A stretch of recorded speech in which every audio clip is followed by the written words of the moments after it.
O yan na. Yung ating ilalagay sa bagoong. Sibuyas, bawang, sili, luya. Yan. Lulutuin ko muna to. Pagkaluto, saka ilagay ko yung bagoong. Yan. Masarap yan. Abangan nyo ang kasunod. Yan o. Yung itong galing sa Pilipinas. Ating lagyan ng kamatis, bawang, sibuyas. Yan. Ito pa yung yung binili ko talaga. Yan, yan lutuin ko yan. Ito yung niya, ang sahog yan.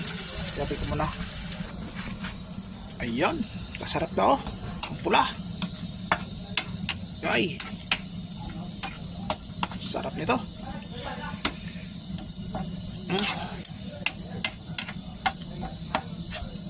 Bagoong, may kamatis, may sibuyas, may bawang, may luya.